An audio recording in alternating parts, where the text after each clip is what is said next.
Suddenly the music changed. A maiden, fully adorned and veiled, rode into the palace on a horse with escorts. When the prince saw her, his heart melted, and he stood on his feet and watched the maiden come in. Everyone was stoked. Who was this maiden? Once upon a time, in the majestic kingdom of Obudu, nestled atop a hill in the eastern part of Nigeria, a tale of love, betrayal, and redemption unfolded. Obudu was a land of abundance adorned with silver and gold, and blessed with fertile soil that yielded bountiful harvests, particularly during the revered yam festivals, where visitors from distant lands marveled at the kingdom's splendid tubers. At the helm of this flourishing kingdom stood King Ezedike, a paragon of virtue, bravery, and diligence, revered by all. He governed with wisdom and compassion, ensuring peace and prosperity reigned supreme throughout his reign. Beside him stood his devoted wife Ukamaka, a pillar of strength and support. They both had 4 children, 3 girls and 1 boy. Azubike, who was destined to carry forth the legacy of the noble lineage. Ezedike sent his only son Azubike abroad to get the best education, so he could, with his knowledge, bring great development to the kingdom when he returned. Meanwhile, on the outskirts of Obudu lived Uwa, a hard-working farmer. He was a yam and vegetable farmer known throughout the kingdom of Obudu. Uwa got married to Adimma, a very beautiful girl from Obudu, but she died 2 days after having their first daughter. It was an unbearable loss to him as he loved his wife so much. After 5 years, he decided that Chinwe, his daughter, needed a mother and got married to Ugoli, a maiden from a neighboring kingdom. At first, Ugoli pretended to be a good woman. She treated Chinwe like her own daughter. But a few years after she had her own twin girls, she changed and began maltreating Chinwe. Whenever her father left the house, Chinwe became her maid, and at the slightest provocation she would beat the hell out of her. After Chinwe lost her mother, Uwa covered up, never letting her feel the vacuum, but this woman reminded her daily that she was a motherless child and a child of misfortune. She told her that her entrance into this world ended her mother's life, and she was going to make sure she killed her before she ruined her own life. Chinwe became a very sad child. One night, she asked her father how her mother died, just to be sure she didn't kill her. Uwa was shocked. His daughter had never asked him such a question before, and he wondered where it came from. Just as he was about to respond, Ugoli came in with a fresh palm wine and invited him into the bedroom.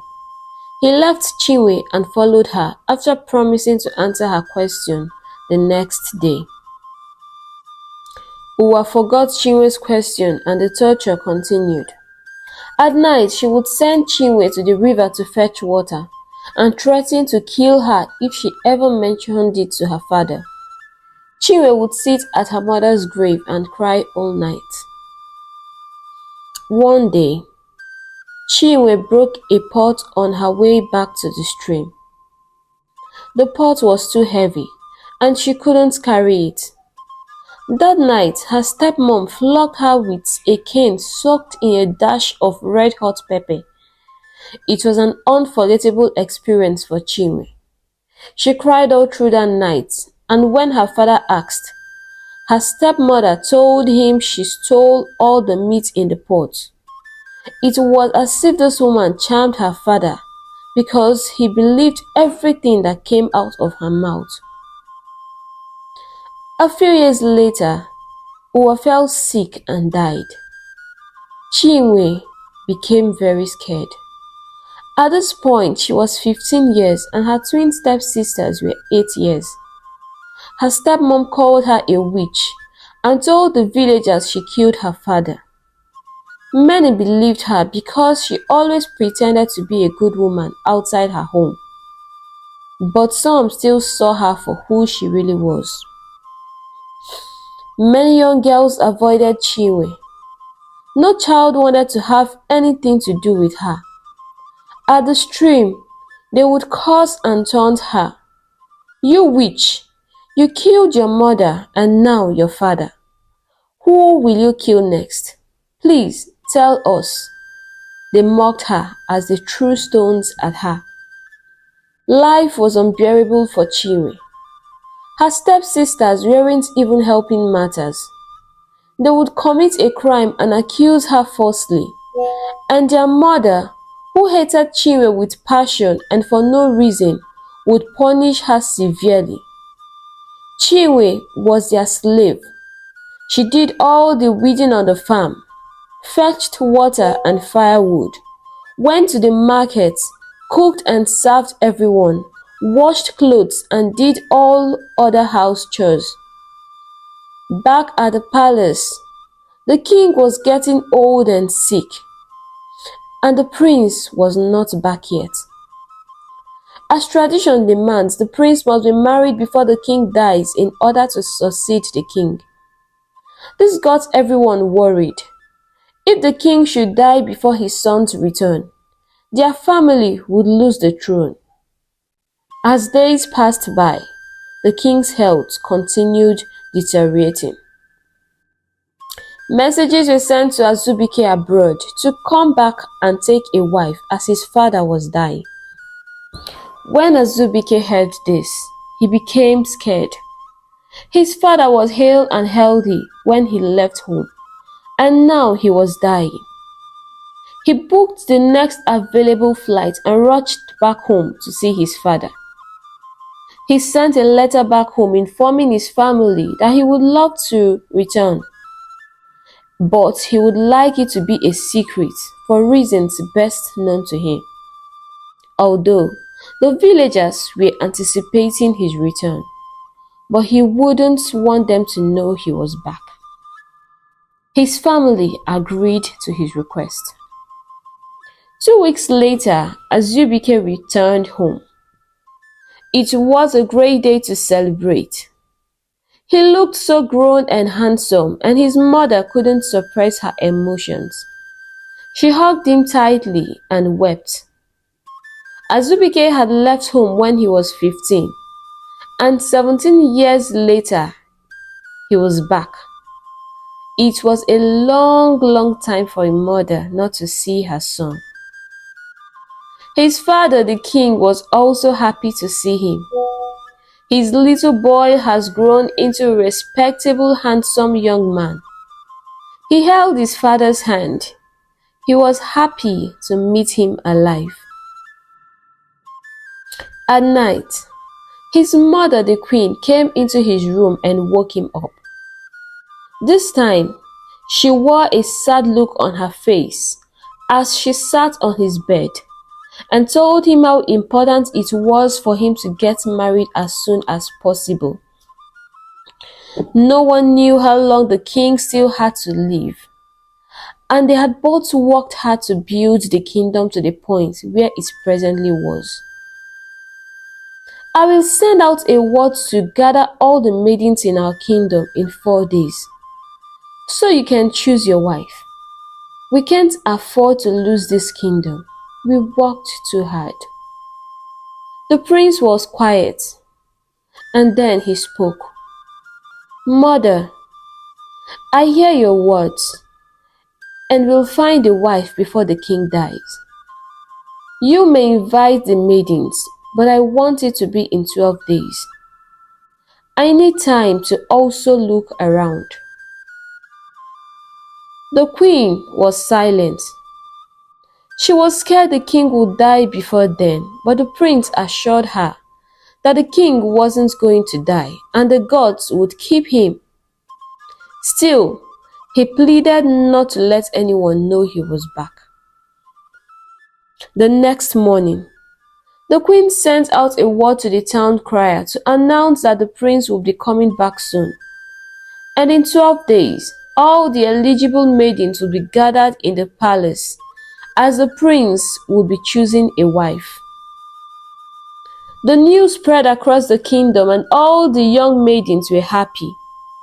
They started making preparations and getting themselves ready to be chosen as wife and the new queen in the making. Indeed, it was a joyous day. Ugoli was not left out. She had two beautiful daughters and knew that the prince would not take his eyes off them when he saw them. She went to the market and bought costly soap and oil to nurture their skin before the D-Day. All the young girls in the village were doing the same thing. Ugoli went the extra mile to even see a strong herbalist who promised that he would help ensure that one of her daughters was going to be the next queen. She was confident as this herbalist, Uzoka, was highly spoken of. He started a ritual and purification process for her twin girls, Nne and Ada. Uzoka's maiden servants took special care of these girls, giving them special food, bathing them with specially prepared water, and massaging their skin with a very costly oil. In a few days, they were glowing. Their mother was so excited that she began announcing that one of her daughters was going to be the next queen, and she would become Nne Lolo. Amidst all this, no one remembered Chinwe. While everyone was preparing for this royal marriage, Chinwe was either on the farm, fetching firewood in the forest, at the stream, or slaving as usual at home. Ugoli couldn't stop boasting about her daughters and how she would die her slave. Chinwe worked to make all the money she used to prepare her daughters for the prince. She has embraced her unfortunate fate and patiently waited the day death would come to take her. The herbalist was demanding more money daily, and Ugoli seriously was under pressure. All the money Chinwe made from weeding people's farms were not enough. She went to a very rich chief in the village, Obieze. Obieze was an old man who had 8 wives that he always abused. He was rich, yet his wives suffered. She promised him that she would pay back when her daughter became the queen, and if she failed to do so, she would give him young Chinwe as wife. Obieze loved young girls, so he quickly agreed. Ugoli had no plans to pay back. She would give Chinwe to old Obieze, who never treated his wives well, while her daughters enjoyed in the palace. She laughed at her thoughts. Such an unfortunate poor thing. The villagers have never been this busy in a long time. Even in festive periods, the market bustled, and in the midst of the whole festivities, they failed to recognize the madman roaming the streets of the village begging for food. He posed as distraction to them, and they chased him about anywhere he entered. No one cared about him. They were all getting ready to be in-laws to the royal family. Anywhere he entered, people chased him out. Some even beat him with sticks. One evening, he strolled into Uwa's compound and met Chinwe cooking. He pleaded with her to give him some food to eat. Chinwe felt pity for him. Her stepmother was out, and she could quickly give him little food to eat as he looked really famished. She asked him to sit down. I will give you some food, but there is no meat, as my stepmother counted it. Even I am not allowed to eat meat. The madman stared as if he understood what she was saying. She gave him food, and he pounced on it and ate like a hungry lion. She couldn't believe one could be this hungry. He ate and licked the plate, wiping at it with his fingers as he smacked his lips. It was a delicious meal, and Chinwe watched him with satisfaction, a smile plastered on her face. He thanked her and left after he was done eating. For the first time in a long time, Chinwe felt appreciated. That night, she couldn't stop worrying about the madman. The next morning, after cooking, she stole out some food and wrapped it for him, hoping he would again come. In the evening, he came and Chinwe handed him the food. He was so happy and left with it. This continued for days. One evening, he came as usual to collect food, and as he was leaving, Ugoli came in and saw him with the wrapped food. She was so mad that she pounced on Chinwe immediately. You evil and cursed child, you dare give my food to a madman. The madman ran for his life as she also threw stones at him. Ugoli screamed and called Chinwe all sorts of names. She told Chinwe that she would work on her farm day and night without food as punishment until she was satisfied. Unknown to them, the madman lurked behind the wooden fence, watching Ugoli and Chinwe. He felt so sorry for the poor girl. The next day, Chinwe began serving her punishments. She worked endlessly on the farm without food and under a scorching sun.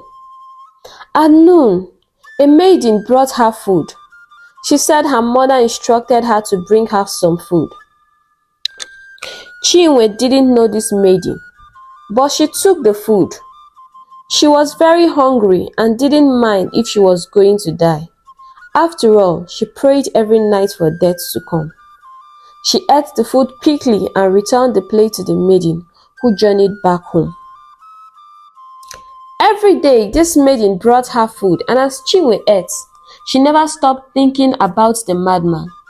Since the incident, she hasn't seen him and she longed to see him, just to be sure he was eating and fine. Every night, she silently prayed for him. The long-awaited day was finally approaching. All the maidens were prepared except for Chinwe, who was always on the farm. Her stepsisters came back looking as charming as never before, their skin smooth and shining as bright as the sun. Just one look at them and you will know for sure that they were specially made for the palace. They were to stay indoors till the next day, which was the D-Day. Chinwe was sad. She silently wished she could be amongst these maidens. If only her mother was alive. She cried endlessly as she walked on the farm that day. On her way home at night, she was kidnapped by some unknown men. They forced her into a car and took her away. A passerby ran to the house and informed her stepmother, but she was more concerned about her daughter's preparation to become the prince's bride. No one cared about Chinwe's disappearance. The next day, the palace was fully decorated and filled to the brim. Musicians and bands filled the arena. Various musical instruments were giving out melodious sounds in the air. Jubilation was everywhere and the king was still alive. Maidens were anxious as their hearts skipped a beat. They all wondered who the next queen will be. Mothers were not left out. They prayed for their daughters to be chosen. No one had seen the prince in a very long time and they wondered what he looked like. Time would reveal all. A troupe of dancers entertained the audience. They were all dressed in their best attire and swayed their waists to the rhythm of the music. The crowd clapped and cheered them on. Masquerades jumped up and down, thrilling the audience. Finally, the floor was open. The prince came out dressed in his royal regalia, looking so handsome and charming. Girls had butterflies in their tummies. They never expected him to be so handsome. This made many wish they would be chosen. He was dark, tall, and so handsome. Plus, he was cooled in the white man's land. He sat on a well-decorated royal chair close to his mother. Drums rolled and the maidens began dancing. They would dance before the prince and pass by until he found the right maiden. For hours, the maidens danced by, yet the prince merely seemed to be entertaining himself. The long line was finishing and the prince was yet to choose a wife. Beautiful maidens were passing, and none of them were chosen, including Ugoli's twins.